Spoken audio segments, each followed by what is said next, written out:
Stop telling yourself you don't deserve it. Stop stopping yourself. Just go do the damn thing, big or small, because we only get this one short life to live. Why not make this life, this moment, the best it can possibly be?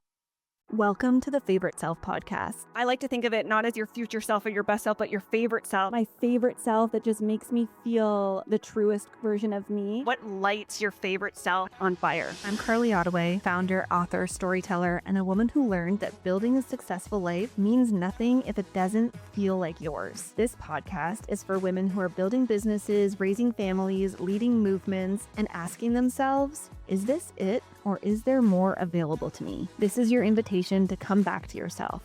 Let's dig in. In today's episode, I'm joined by Renée Warren, award-winning entrepreneur, angel investor, and host of Into the Wild, a top-rated podcast empowering women to step into their greatness. She's the creator of the Pink Skirt Project, a highly anticipated event where ambitious women come together to redefine success and rise alongside each other. She's been featured in Forbes, Business Insider, Entrepreneur, and more. And I'm telling you, this conversation felt like one big permission slip for ambitious women to stop apologizing for wanting more. We talk about confidence stacking, doing it scared, success apology syndrome, motherhood, building businesses alongside your partner who is also a high-speed entrepreneur, and what it really takes to be seen in your truth without shrinking to make other people comfortable. Renée shares so honestly about the stories that we tell ourselves, the evidence that we collect along the way, and the power of choosing the life, business, support, and visibility you actually desire. This episode is for the woman who knows she is meant for more, but is still learning to trust herself, own her success, and just go do the damn thing. Enjoy. Welcome back to the Favorite Self podcast. Today is a really special one. I knew that podcasting had the potential to open doors in so many unexpected ways, and that's a big part of what I was so excited about. And this definitely feels like one of those pinch me moments. I have the one and only Renée Warren on the podcast today. And Renée is someone whose work has created such a powerful ripple effect for the ambitious women. And I feel like this conversation is really going to be beautiful permission. We're already getting into it even before I hit record. For the women who know they're meant for more, but are still learning to trust themselves and stop apologizing for wanting it. So welcome, Renée. I'm so happy you're here. Carly, thanks for having me. Yeah, no more saying sorry, especially as Canadians. Let's not apologize anymore. Right? I actually would love to get into the confidence piece right off the bat, because I think this is something I've loved hearing your take on it, and just like how confidence is built when it comes. You use a phrase called confidence stacking, Okay. and I really love that phrase. I feel like so many women are waiting to feel confident before they move, before they take the action. And I'd love to hear like you share, what does confidence stacking mean, and how do we start building it before we feel ready? Well, you can never be born confident. I think that there's people that have more confidence than others, but the reality about confidence is that we need it to actually do anything in life, to apply for a job, to ask for a raise, to ask the person to marry you. So there's also like a level of conviction in it, knowing that this could possibly go well. But confidence is built in the baby steps. It's like the test that you take in taking the first step towards launching a podcast. When it comes to things that are unpredictable, like a show, it's the confidence in the reps. Like, I set out to do my show, Into the Wild. It's been over 6 years, and we have like 400 and something episodes. And we're not in like the top 0.5%. We don't have millions and millions of downloads, still making an impact.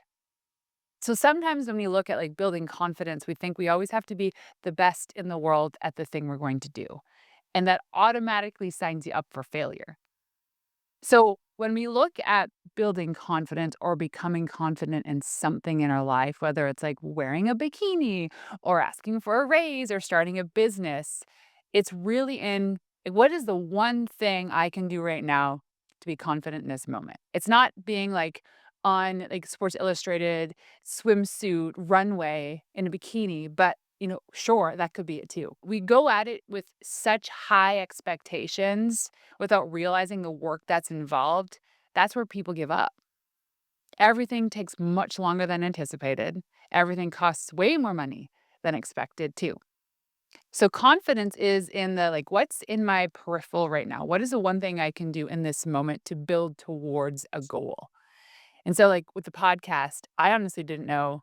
I really did not know what it was supposed to do. I remember listening to Amy Porterfield years ago saying, blogging is dead, everyone's podcasting. So I said, perfect, I will just start recording.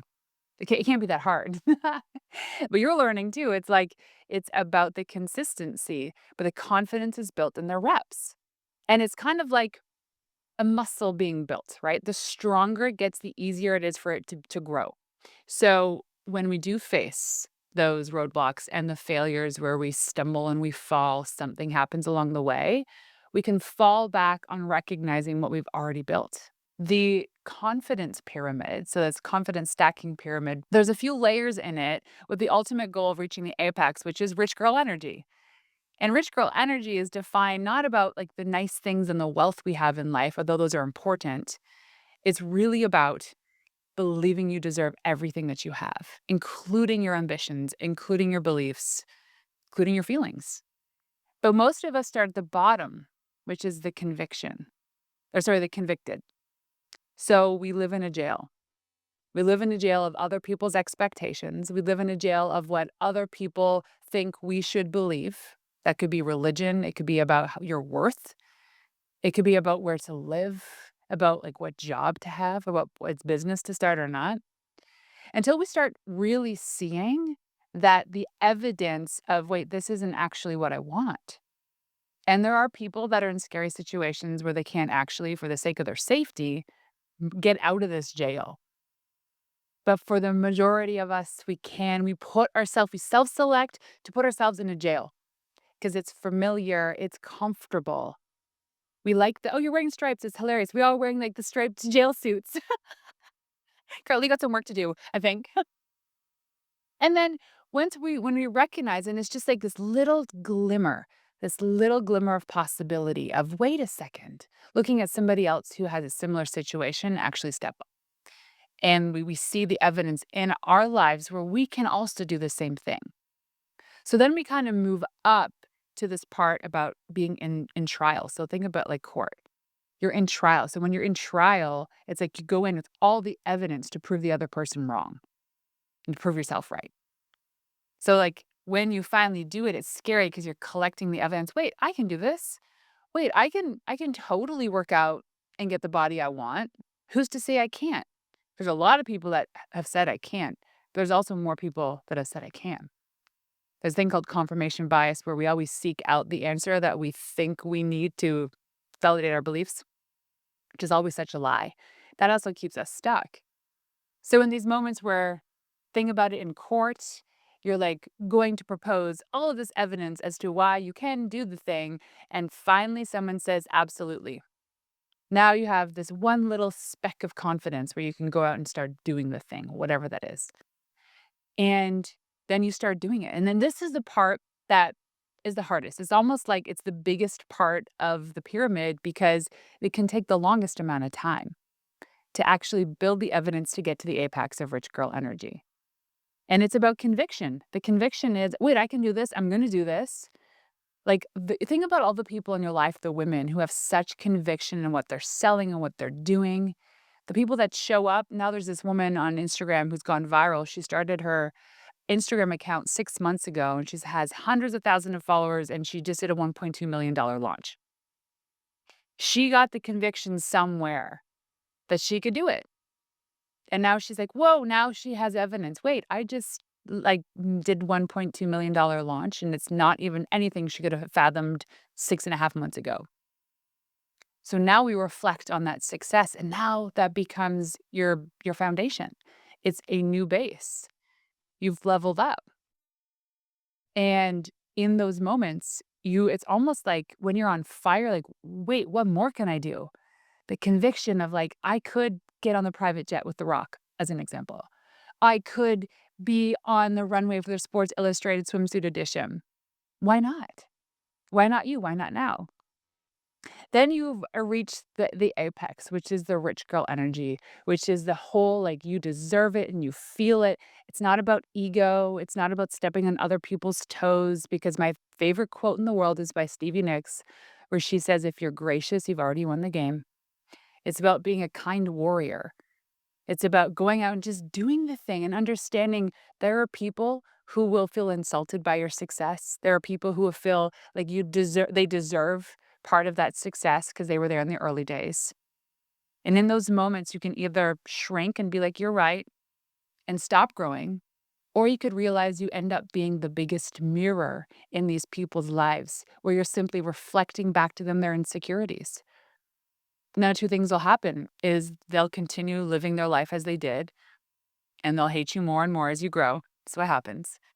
Or you'll inspire them. And all of a sudden now they're like, wait, you know what? I was wrong. I went on that rocket ship. Where are we going? And then you inspire them and you guys experience life together and it's a beautiful thing. And the part that's the hardest, especially for women, when they get to this rich girl energy, is they don't feel like they deserve it. Like they have the evidence, they're in court, they have the conviction, I can do this. If I did it, anybody can do this. And now they're like, but wait, I don't deserve this. So that feeling of not deserving it stops people from that abundance. And the abundance mindset is never thinking that a competitor is a threat.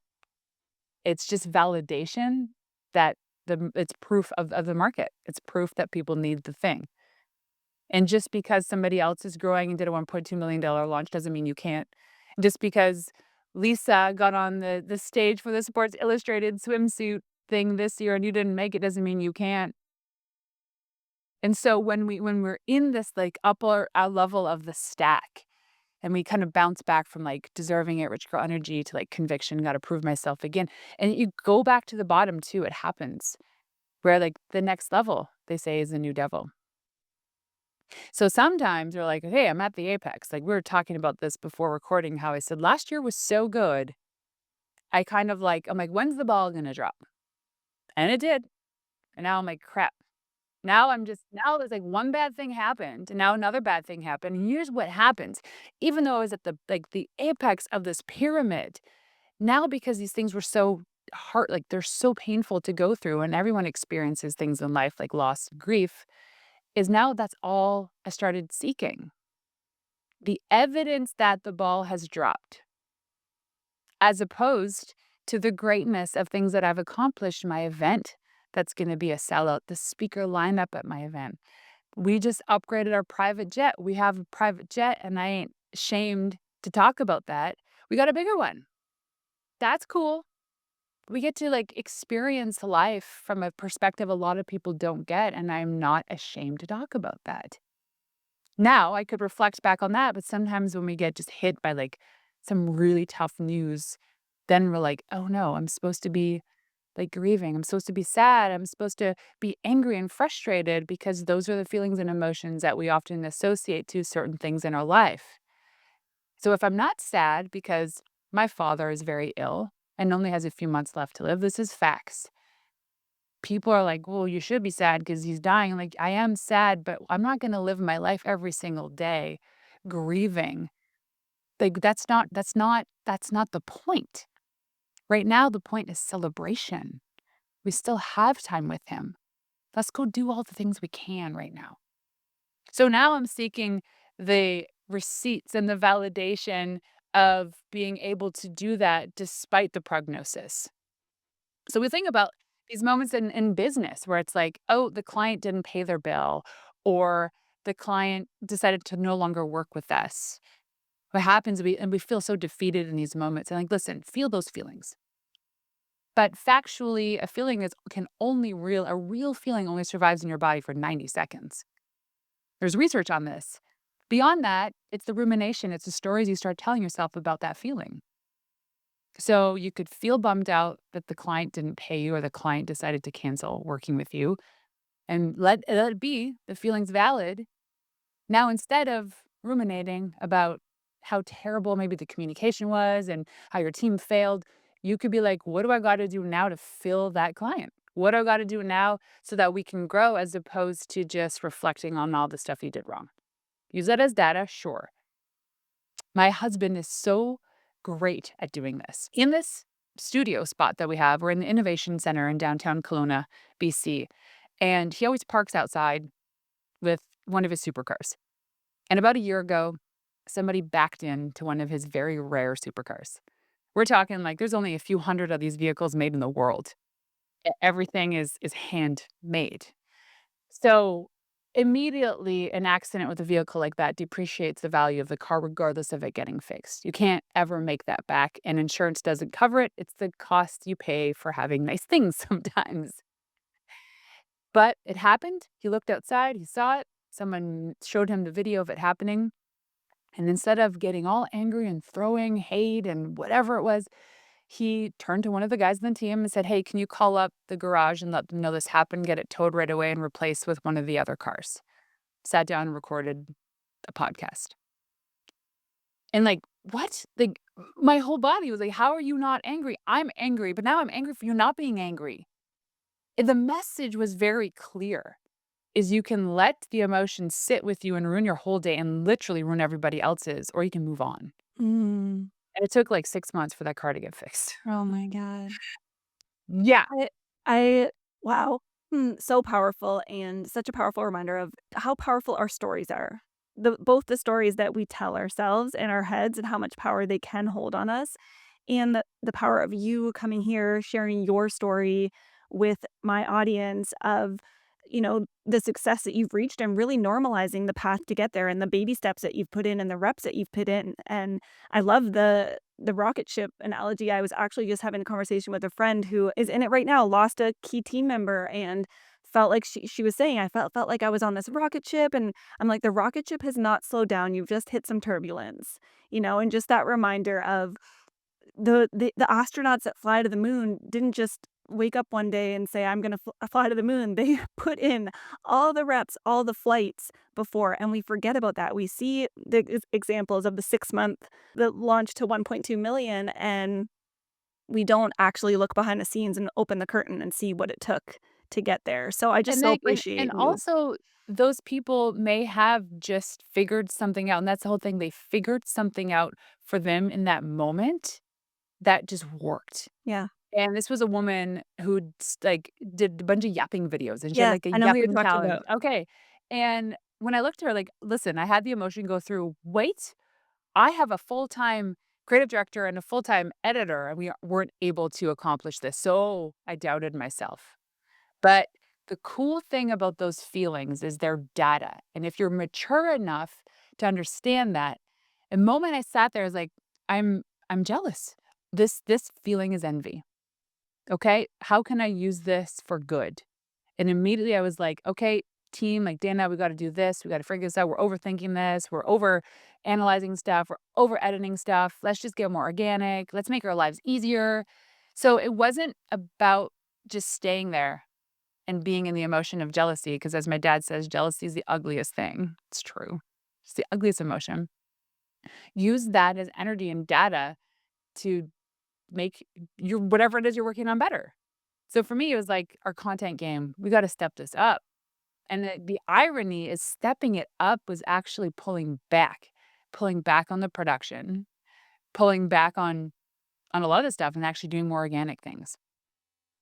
And I don't think enough people realize that they can have negative emotions because like all feelings are valid. Even if someone says you're overreacting. Nope. An emotion is an emotion. It's valid regardless because we all experiencing things differently. They say the world isn't as it is, it's as you are, right? And we talk about things like this water bottle is a pink water bottle, right? But Yes. what happens if I told you it was actually blue? And you're like, there's absolutely zero evidence, Renee, that water bottle is blue. But then I can just tell you it's blue, and then all of a sudden it's gonna start looking blue. Now all of a sudden you and I walking around with these pink blue water bottles. We're like, Lake, look at my blue water bottle. The point being is that when the feeling arrives, jealousy, envy, defeat, grief, use it as like let it go through your body, use it as data to realize, oh, there's something in your life that you're not doing that you know you should be doing. So get to work. Do the thing. And I love that you use the mirror analogy because I that's my language I share all the time about, yeah, what is that reflection? What is that actually reflecting back to you in the story that you're sharing and in what it's triggering, the emotion that you're feeling, and where's the opportunity to rewrite that story and write your own story through that So evidence of, the easiest way to find out if someone's triggered, hmm, it's easy.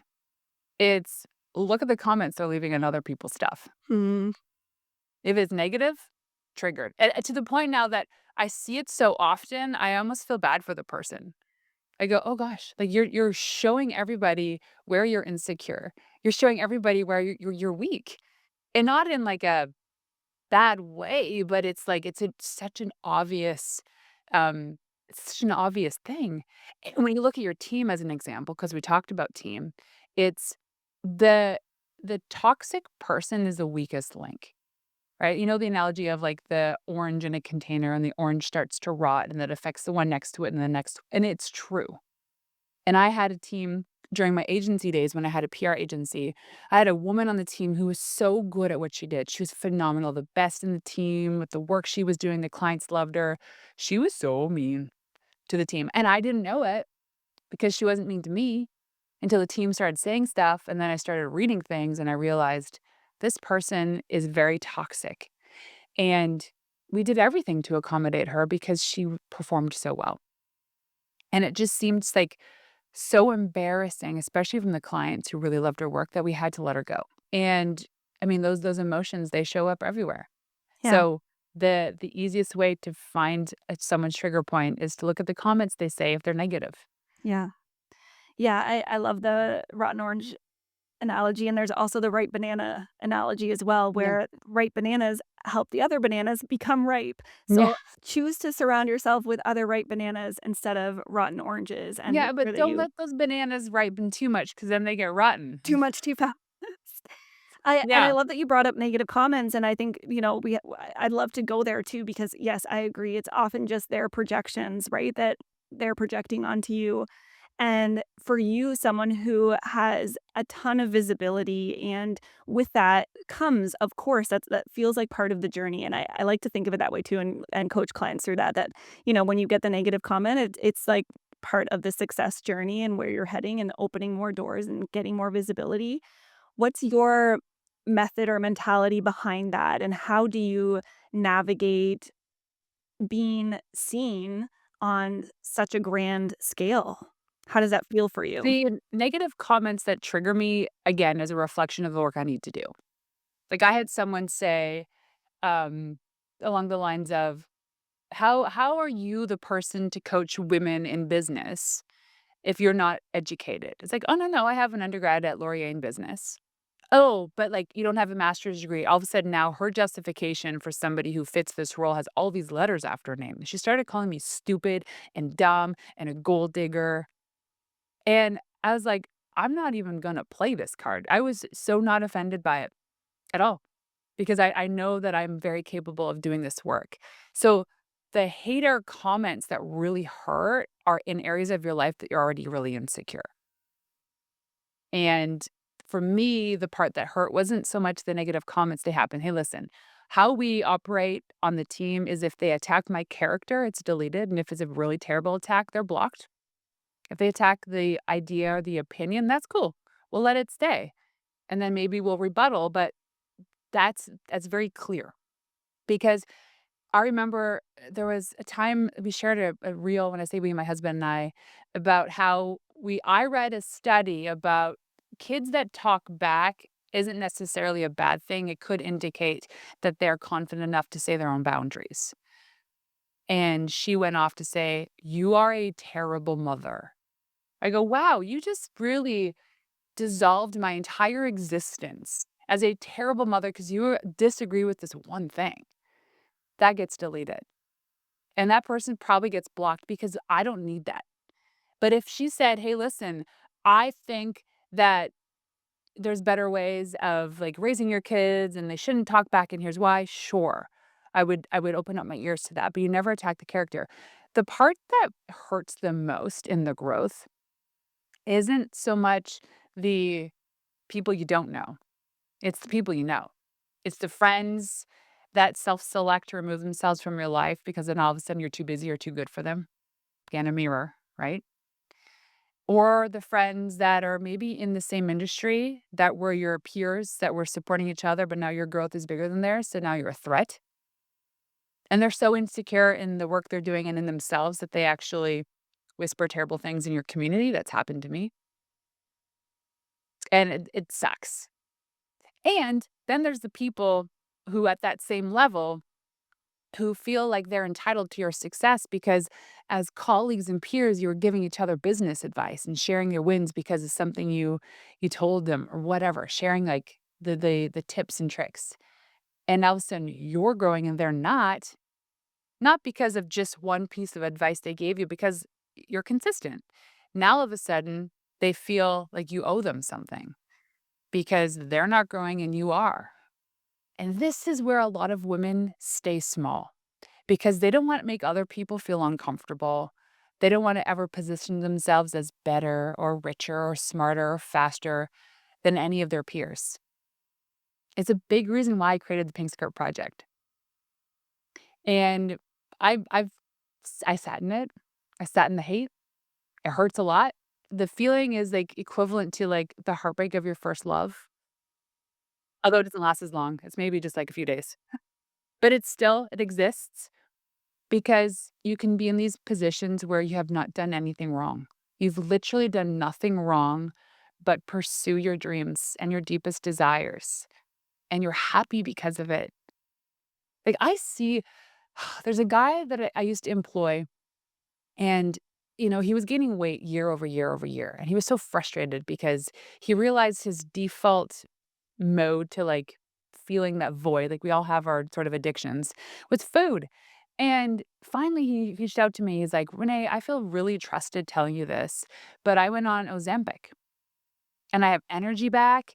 And I go, "Have you done your research?" He's like, "Yeah." I go, "Good on you." He's like, "But I feel ashamed. Like, people are gonna find out." I go, "Here's what I'm gonna tell you right now.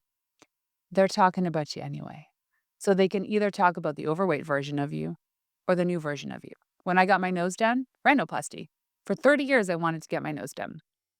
Same thing. I was like, "I don't want anyone to know," but they're gonna know because they're gonna see me on screen and be like, "Renee, what'd you do?" And I finally said, "I'm gonna talk about it." Because the reality is they're gonna either talk about how big my nose is, or they're gonna talk about the fact that I got a nose job. So what story do you actually care people to talk about? I'd rather them talk about the fact that I did something for myself and I got a nose job. So when the hate shows up, it's like, what version of the story do you actually want people to talk about? Yeah, and there's so much energy that goes into hiding your truth, right? And hiding behind the shame that's maybe holding you back. Whereas when as soon as you own your truth and own your story and again, remember that you get to be the author of that, it feels so freeing. Talk about the cage and, like really letting yourself out of the cage. And that's it. For me, being convicted was Mhm. saying, "This was the nose I was born with. I'm supposed to honor how beautiful I am," and everyone, like, and I'm rolling my eyes for people that are listening to this, not because it's not true, because I say the same thing, but also I was so traumatized in grade school for being made fun of that I did the work. I did the work and like making like looking in the mirror and saying, "You're beautiful, Renee." And I read all the books and I was like, "Screw it. I'm getting a nose job." Yeah. And you And built a life that give you the power to make that decision. well, and that's it, and everybody has that power. But Mhm. being stuck in that convicted jail was like, "I am not gonna do this because I don't want other people not to talk to me because I made that decision." Here's what I'm gonna tell you, Carly. When I shared the story of my nose job, the before and after, you would not believe the messages I got from men saying, "I got a tummy tuck, I didn't tell anybody. I got this job. Girls are like, I got breast implants that look so natural, nobody knows. And I was like, whoa, this whole world exists and people are so terrified of telling their truth. You can imagine that weight on them because they're so worried about what people are going to say. There is one man in particular who had been bugging him forever because he really wanted to get rhinoplasty. He's like, "Who's your surgeon?" And I gave him the information. He went, he got a rhinoplasty. I didn't even know this was happening. He showed me the after picture, and I was like, totally transformed. Not only because his nose much smaller, more in line with his face, you could see he's happier. But you can also imagine the people in his life who probably, like I say, self-selected to remove themselves because he did something for himself. The worst is with women. Like there's this thing with like the sisterhood. The sisterhood wound is so strong because women literally crawl all over each other for zero reason. I kind of wish that there was like a week in our life as women where if we had an issue with another woman, we just go into a boxing ring, box it out, call it a day, like men.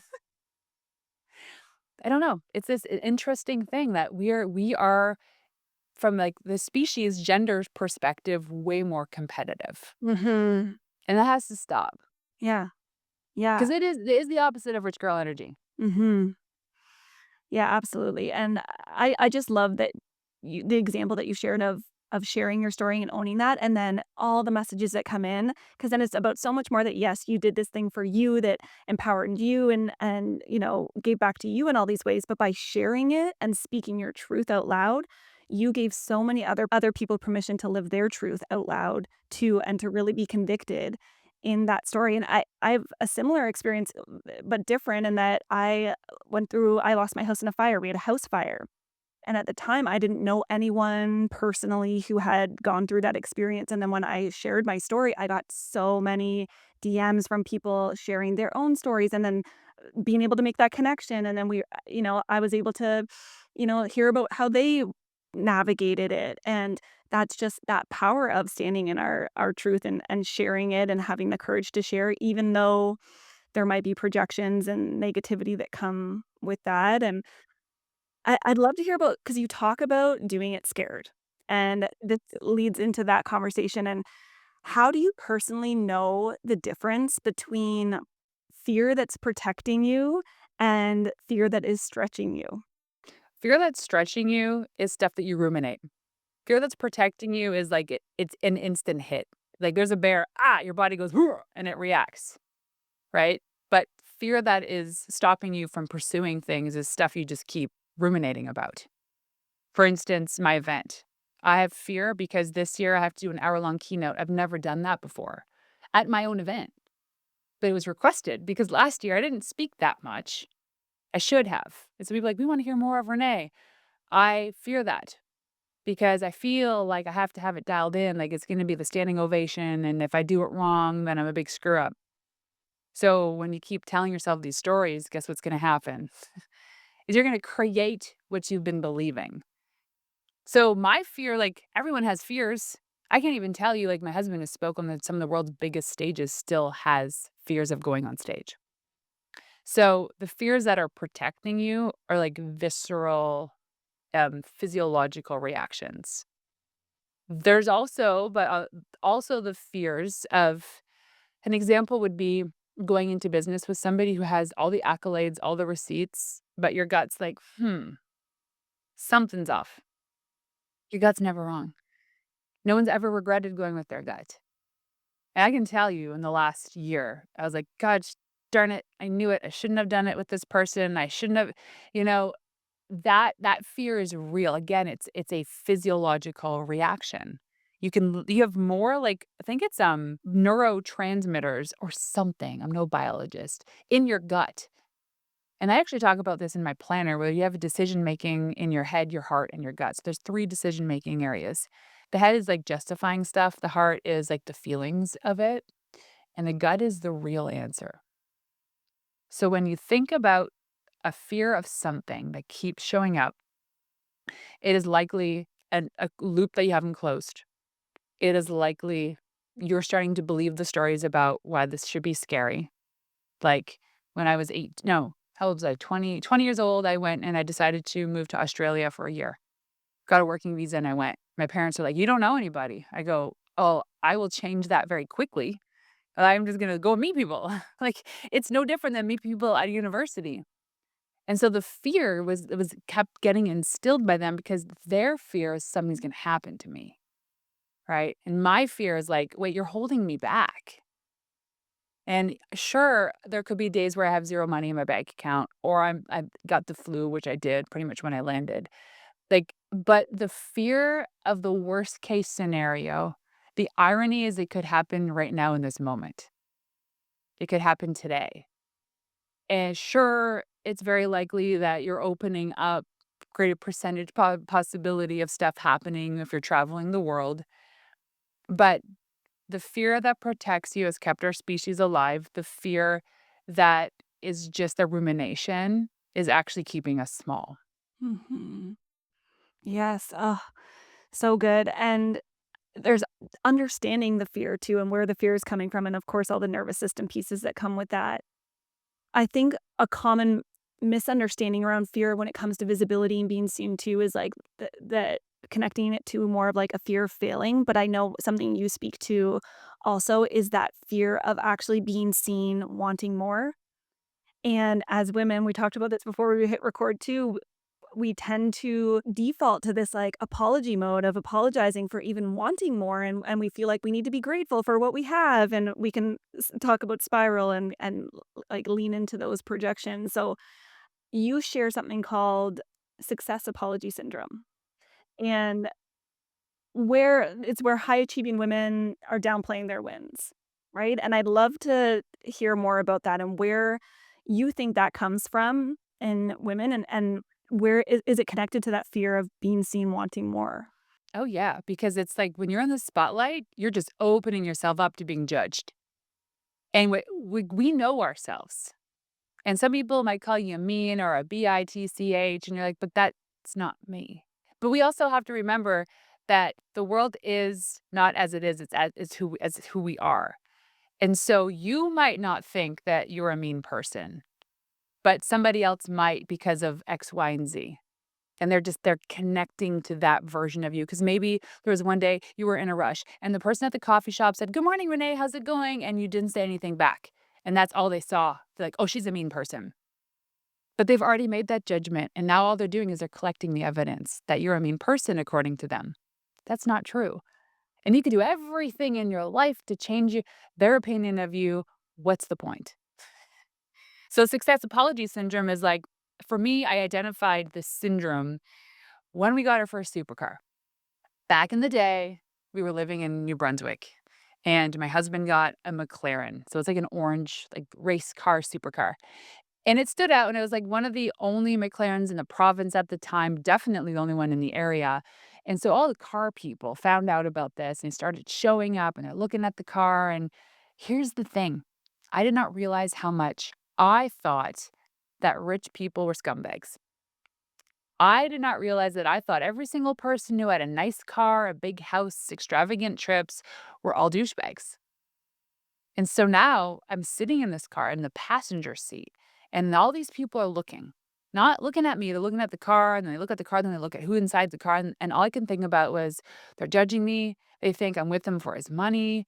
They like all of these stories going through my head that I believed so much that I started hating the car. It had nothing to do with the car. So finally, one day we're sitting there. These are the doors kinda open, like, upwards, right? They don't so it's, like, really crazy, like, robotic, transformer type car, and pulled over, and there's these kids that are like, "Oh my god," taking pictures, and I go to step out, and they're looking at me, and they're asking me questions about the car, and I was like, "I don't like this attention." I feel very insecure. I don't like that people are looking at me because of the car. So I had to do the work to realize that, "Wait a second, this is my car too. I can drive this car." I can get in the driver's seat and I can go to the coffee shop if I want to because this is also my vehicle. I never felt like I deserved it because I thought, well, I'm not the one who paid for it. So who am I to be the one to drive it? So not feeling like I deserve it was the craziest thing. And so I used that moment to reflect back on other areas of my life where I was just dimming everything. And I got over the whole, like, driving the supercar. I'm like, "Yeah, I get to drive this thing." We get to a point of success. A lot of women that'll have, like, they'll achieve something they've always wanted to achieve. Could be big, could be little. Could be the fact that, they have 2 kids and they live in their dream home and they have a happy marriage, or that they did $1,000,000 launch, whatever it is. And they start downplaying that success so that other people don't feel uncomfortable, so that other people don't feel like that you feel better than them or that you're gonna be too busy for them, you don't have time for them anymore. Because we are so afraid of shaking up the status quo that we just go back to our lives and we just play it safe. Because when we look at the women that are breaking the rules, Cody Sanchez, Layla Hormozy, like all those women, the names they get called are just diabolical. Somebody has to do it, and they ain't pausing for anybody. They're not gonna shut down or shut up for anybody, which gives us hope. But most of us will say, "Yeah, like, last month we had a $100,000 month." That happened in my business. So great to celebrate. People texting me, "Good job, Renee, blah, blah, blah, blah." If you add it up, it's over $1,000,000 a year business, doing what I love 4 days a week. And I found myself reading that text being like, "Yeah, but, why wasn't it 150,000?" Or for my friends who are in the business world who don't have $100,000 months yet, I won't even talk about it. I'll actually highlight my failures more so that they feel comfortable. I still do that. So I got over the car thing. Now I'm celebrating revenue. Guess what happened? The McLaren was my husband's car. I drove a nice BMW. But about 2 weeks ago, I got a Lamborghini Urus. It's their SUV. It's my favorite SUV. It's mine to drive. I drive it. It's my car.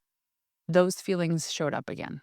Mm. And I drove to the office the first day and I was turning the corner and people were looking at the car and all of those emotions came flooding back.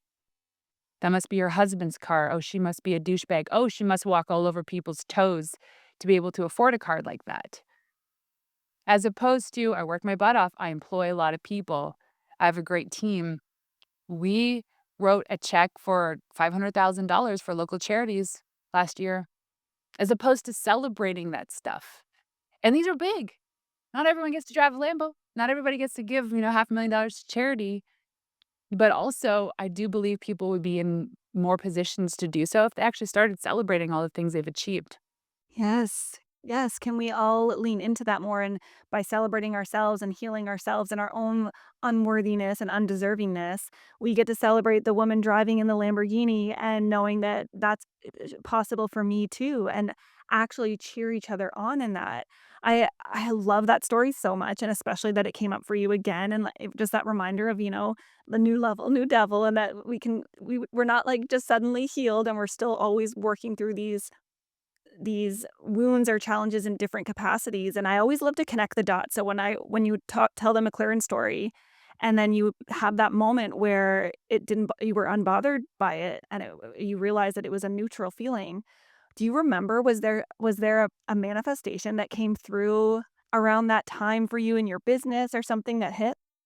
So the dashboard of the McLaren is this like velvety material. And I remember sitting there leaning forward and like it's the one where like if you push forward, it goes dark and you pull backwards. It's like so I was like, I remember playing with it and I was like, man, this is nice. Wait, this is mine. And no one died in the process of me getting this. No one was taken advantage of. And, it was a beautiful moment of just sitting in that car with the door open. And listen, it's kind of like a reactivation. It came back up. It came back up with the Lambo that I drive now. And I still find myself in those moments. But I think it's like that was a clear moment. The revenue thing too was clear for me to share because my friend just did a $17.5 million launch. I was like, okay, $100,000 a month seems so little. And see, you start to minimize yourselves. But using that as like the weight, I was like, wait a second, I did $100,000 and she did over $1 million, you know? And so it's like when I think back at that moment, it's use like savor that more. And when it comes back to the belief system, my belief system was that I grew up in a household where my father taught my sister and I that you deserve the money you earn, and the money was in exchange for hourly work. So if I didn't work the hour to earn the money, then I don't deserve what I earned. So I didn't work towards owning that vehicle. Instead, I created a whole family ecosystem, like so much involved so that as a family we could live this life. So we both participated in it. So I sat there, I was like, "Oh my gosh, my dad is the one that taught me this, and that's because my dad was taught that I could change this belief. I could change the belief that your wealth creation isn't about how many hours you work. It's about the value you create." And now with AI, woof, you can do so much. Yes. The team is working behind the My scenes, like, agents are all working right now, building really cool dashboards. and isn't that amazing? I really would love to pivot into motherhood because Ugh. I was doing my research and reading some cool older stories about you too and just your experience launching the PR agency while you're pregnant and building the seven-figure agency and moving cities and starting over really somewhere new and not having support or help at that time and being married to a high-speed entrepreneur and two highly ambitious parents that are navigating new parenthood. And I would just love if you could reflect on that because I know a lot of the listeners to this podcast are in that season, whether they have, really fresh babies or they're in just that very full kind of parenting season. And I feel like it's common now too that we are missing this feeling of the village because it's become this something that we pay for constantly.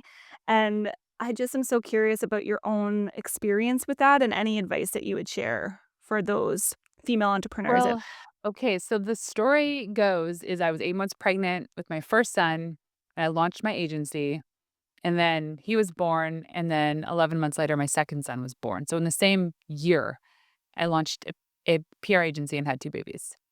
And my husband was raising money for his startup, so he was always gone. So I was literally doing everything. I don't recommend that. But I believe that I experienced that season because I needed to teach other people how not to do it.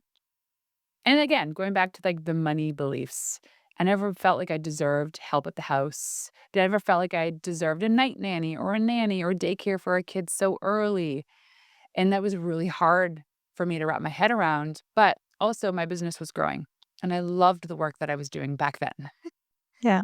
So, we had the boys, so I have two boys, and they were in daycare very quickly. My sister-in-law had an in-home daycare and then an actual daycare, so she took them.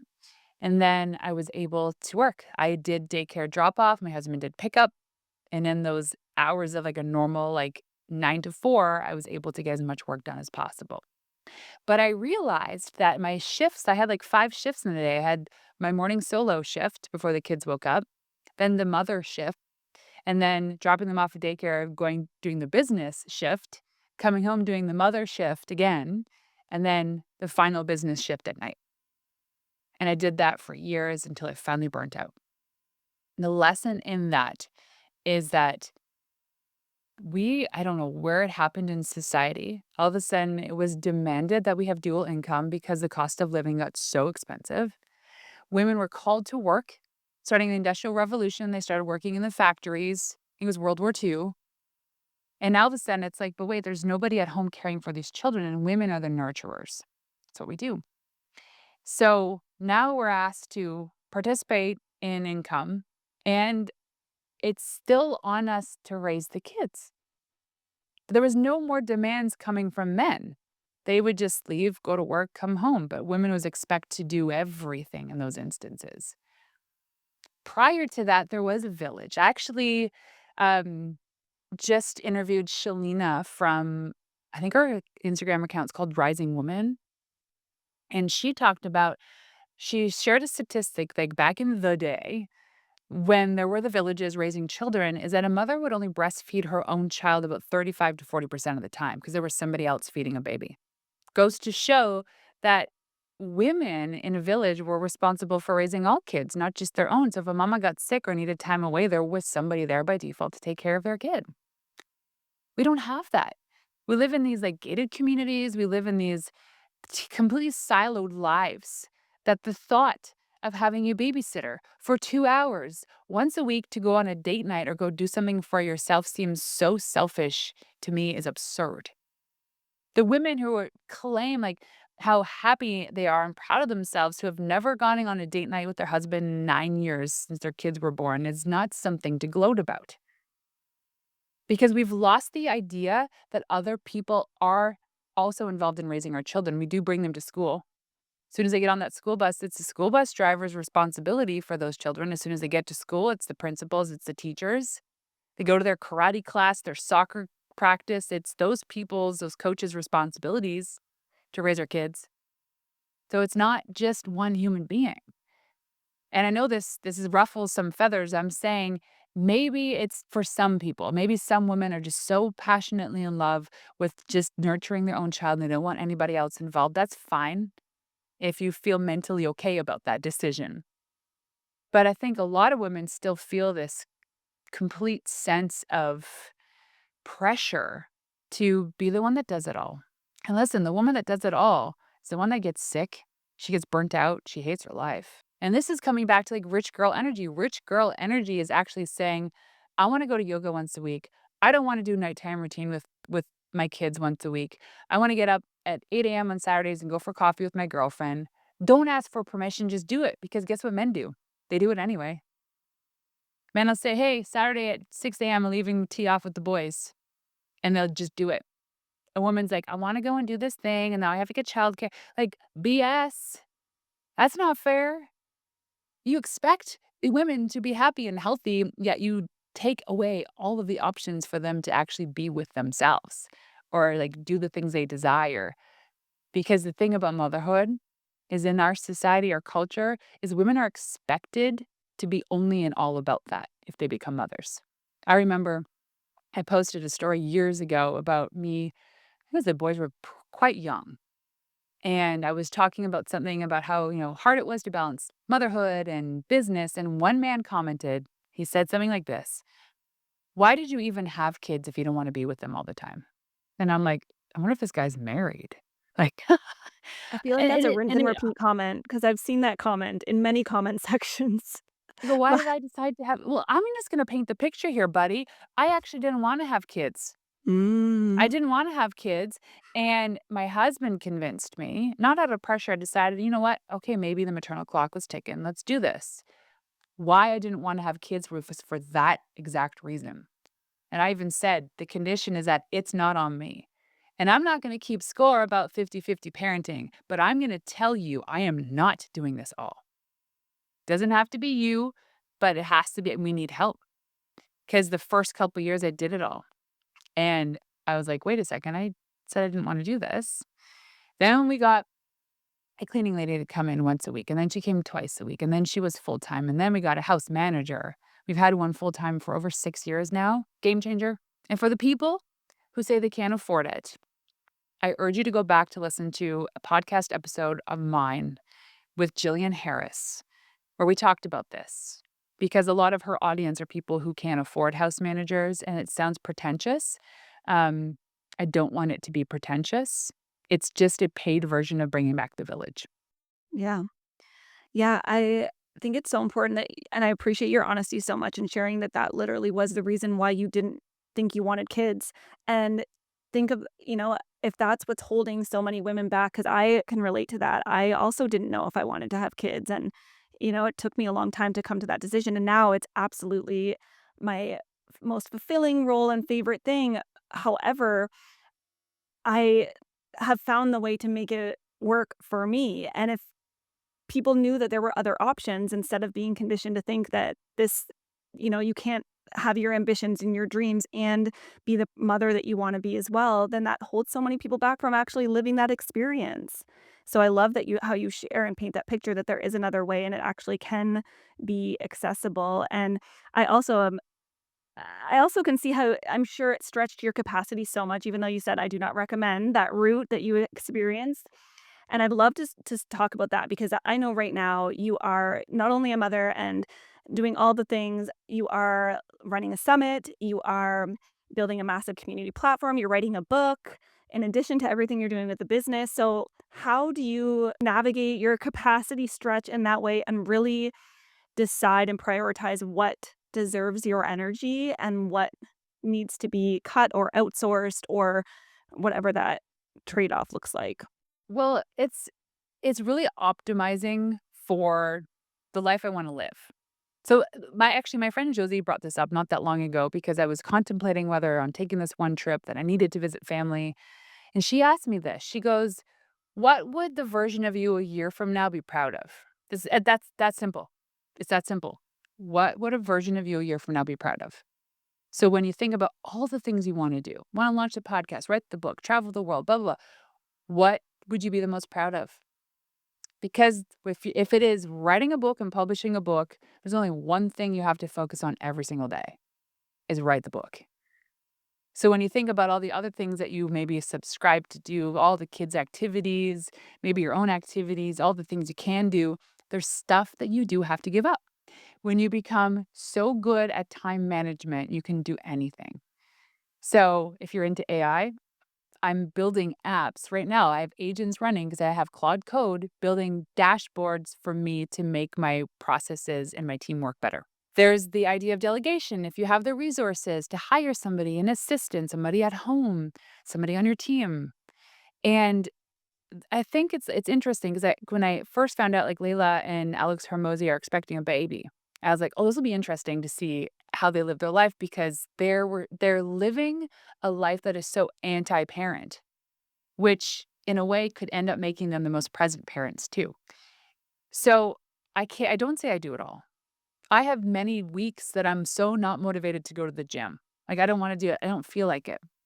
And I've been doing this forever to the point where I called up my best friend Kira.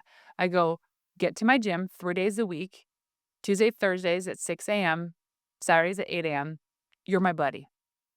Didn't cost me anything, but now I have accountability.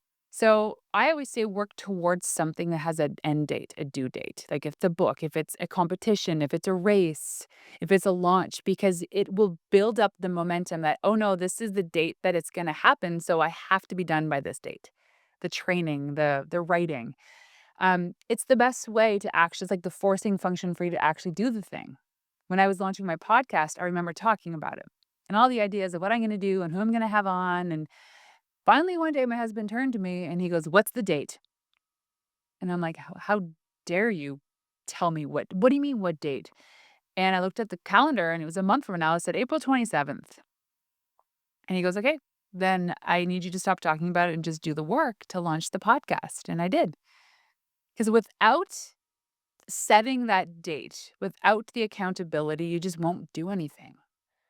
There's a lot of people that talk big dreams, very few people that actually walk the truth and do the work. Yeah. I mean, speaking of the favorite self podcast, I'd love to tap in that energy of what would my favorite self do in this moment? What would she prioritize? But having that timeline is so important. And I launched my book last year and I kept saying that because I'm a writer and editor at heart, I would have written and edited forever. I would have just kept editing. I don't think I ever would have stopped, and that's why it was so important for me to have that timeline on it, and so such a powerful reminder to people to put the expiry date on your dream so that you know exactly what you're working towards. Well, there's nothing like having an event. So Yes. when I had my first summit last year, I was like, I knew I had to have it at this specific location. And when I went through the walkthrough, I was like, wow, what's the capacity of this place? They're like 350 people. I was like, that's how many tickets I'm going to sell. So naive. Like, I didn't know anything about big events. I go, what dates you got available? Okay, looking at ChatGPT. The best day of the week to have this on is a Thursday. I was like, okay, how about June 12th? She's like, yep, calendar's open. Cool. Signed the deal right then, committed. Then I'm like, oh crap. I have like a year to make this thing happen. And we did. We crushed it. We sold out. We packed that place and it was awesome. Yeah, let's So talk there's about the Pink Skirt project because I really wanna dive into that and celebrate, the massive success of last year. Last year was the first yeah, event, right? And then the second one this year, which I know is gonna be even bigger and better in all the ways. it's in a month. It's like If you're a listener and you're planning your wedding, it's like that leading up to it. The dress still has to fit, the flowers need to be ordered, like all this stuff. And we're at that. We actually, today is the due date for all of our print material assets to be sent to the printer. Point of no return. Ah, but hey, you need to have those dates. So doing this event is crazy. It's so much fun. Um, it's also like one of the most nerve-wracking things. But the thing that I love the most about this versus PR is doing public relations, because I did it for so long. There was never an end date. You're constantly just pitching, finding new angles, and like that is tough when there's no like rest. So with an event, it's like leading up to it, then the day of, a couple days after, then I can finally go and then start over again. Yeah. Can you describe just that experience of walking into this room? Because I know this is a space that women can really finally show up as their full selves where no one else is flinching at their big dreams and ambition. And it's so powerful to have those spaces to walk into. So, can you share a little bit about that and just also the power of your own identity shift? I think, from both sides, the identity shifts that you see happen literally in the room, and then your own identity shift of going through hosting this massive event and coming out on the other side. Okay, so the room was crazy. So I had last year the big name speakers were Jen Gottlieb, Lori Harder, my husband, Dan Martell, and they even said it was the most engaged and engaging crowd they've ever sat in front of. And it's not like these people hadn't been to an event before. It's the energy that we brought into that room was all day long. Check in, there were speakers outside, people reading tarot cards, coming and getting their name badges, and the music was playing, and there was always just a high vibe. And when people left, they were just like vibrating with excitement. There were people that showed up from all over the world, women that showed up alone and left with new best friends. Just women instilling possibility into each other. No competition, all like, "What's your dream, Carly? Oh, amazing, your book's coming out next year. Let me know when it goes live and I'll share it in my community." Like, that kind of energy. And I didn't know what it was gonna be like until you actually did the thing. And I remember my event manager, Jenny, I didn't poke my head out when people were starting to roll in. I was in the green room with some of the speakers getting ready, and she poked her head in and she goes, "Renee, have you seen the room? I've not seen anything like this before." And I go, "What?" She's like, "The energy is crazy." Mm. And I remember just like opening the door and I looking outside. No one can see me. And it was a sea of pink skirts and women introducing themselves, hugging, high fiving, like sitting next. I was like, "Oh my gosh, I did it. We did it. This is crazy." And the energy and the entertainment of that room was so good that Jen Gottlieb and Lori Harder both texted me and they're like, "We're coming back, right?" I'm like, "Wait, the sponsors came back? People already bought their tickets to come back," so I knew it was onto something. And this year's lineup of speakers, insane. These are people whose books I read, courses I've studied, podcasts I've listened to that I cannot believe are on this stage. I cannot believe I'm bringing them to Kelowna, BC. The transformation of the women in that room, Karen is always a great example of how she went there alone with the dream of starting her own coaching business for practitioners, and she finally just did it. She finally did it. She's living her best life ever. She's the most fit she's ever been. She's loving her life. There's women from like every socioeconomic class, every religion, every race that are in there feeling like, a little insecure. As soon as they walk through the door, they're like, "Wait, these are my people." Because we're all in there together. The pink skirt represents like a cape. It also represents the armor. Like you go in there and it's you have your people. They're gonna have your back. That's why I created it, because it started with all the haters out there, and now I realized, wait, I don't want the competition. We can have competing businesses, but I don't want the competition. Like, why can't we just all love what we do, celebrate what we do? Now, for me to get to that point, I needed to go through a transformation. And the moment for me that it happened was I was so afraid of being seen because I hated my nose. I was so afraid of being seen because I'm 6 feet tall and I got made fun of all the time for being super tall. Turns out I have amazing legs. So why not show those off? And when I fixed the nose thing in my mind, the confidence came back that now I'm like, I can be on stage. I can be on camera. I can meet people in life and I'm not going to be insecure trying to hide it. I always would wear glasses because it would like, I could just be me. And I can go swimming without makeup on. I can go hiking without makeup on. The the growth that needed to happen was like go back to the pyramid stacking, like the confidence stacking pyramid. At the bottom was convicted. And then going through the trials, going through the conviction, they're deserving. I would not have been able to transform and do that event had I not made the decision to get the nose job. Wow. Coming back to this story. Also, the confidence that I believe like I deserve it. I remember 2.5 years ago, I sat in a room in a mastermind that I was invited to.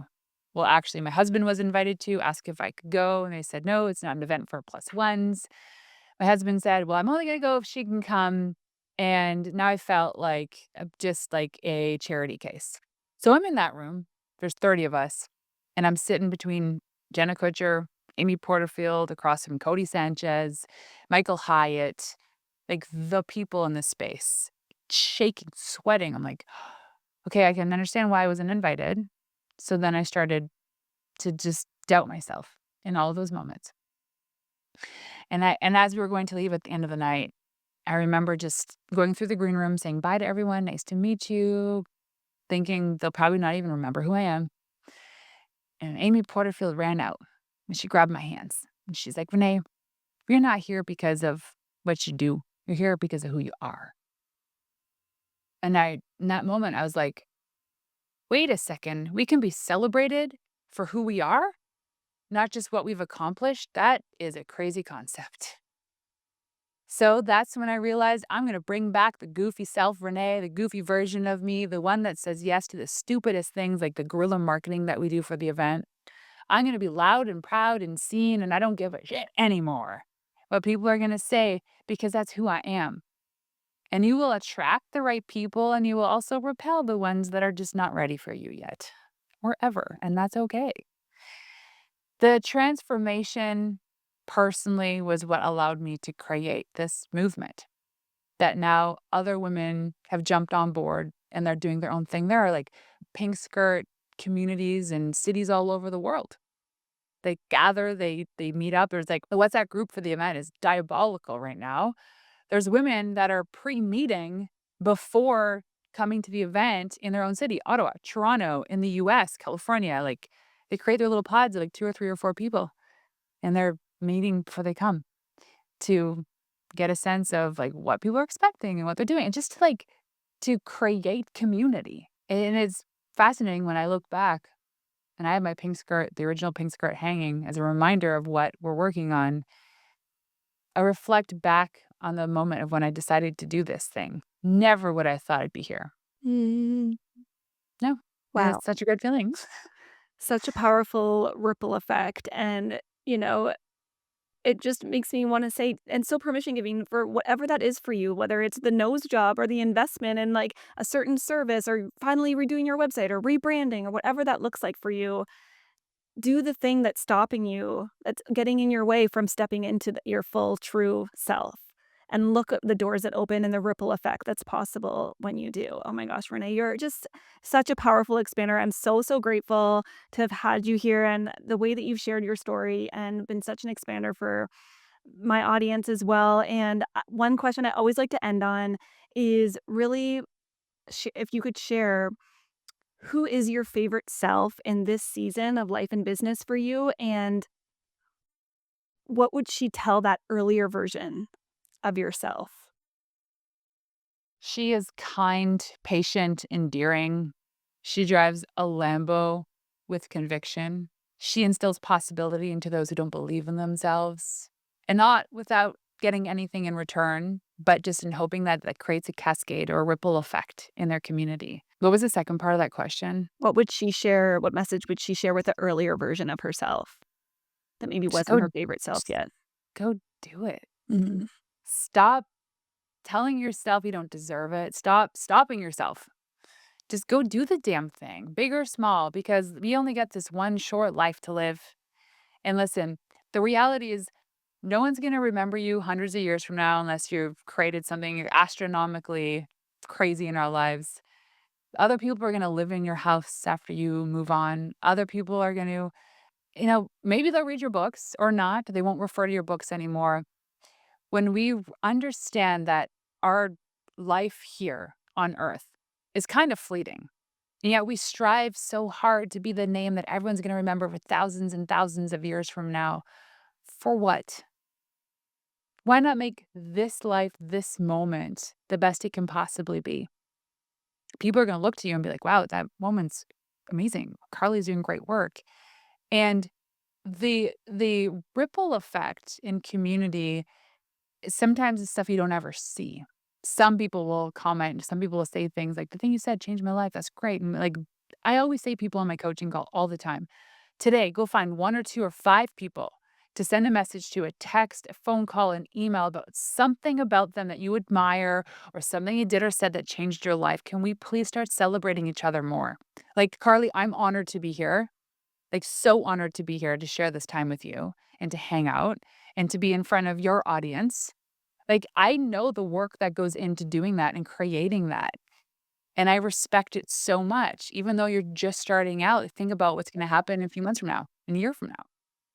And, like, I get to be one that's on the show. That's crazy. To me, it's absolutely crazy that I could be here doing this. And it'd be no different if you were Mel Robbins or Oprah because, at the end of the day, it doesn't matter. It just matters that you and I are here now having this conversation, hopefully changing lives some way or another. And that's all that should matter. So that version of me from like 5 years ago, I would be like, "Oh, what are you waiting for? Do Mhm. it." Oh my God, Renee, I just appreciate you so much. You're gracious. Speaking of your gracious energy and spirit that you've shown up and shared with, and everyone go get your tickets to the Pink Skirt Project. I cannot wait to be in Kelowna and be with you. Yay. I'm making it happen. Yes. And I'm so excited to, yeah, hear all the stories that come out of this day. But just let us know, where do we get our tickets and what's the best way to connect with you? And we'll put it in the show notes too, of course. Yeah, they can go to thepinkskirtproject.com or message me on Instagram at Renee_Warren, the word summit, and we'll send you all the details. Yay, amazing. Thank you, Renee. You're just absolutely fabulous. I loved having you Yay. here. And thank you, everyone, for listening. We'll see you next week. Thank you for listening to the Favorite Self podcast. If this episode stirred something in you, there's a reason for it. You could take a moment to share with a friend, someone who's also building something brave. That would mean so much to me. Better yet, leave a review.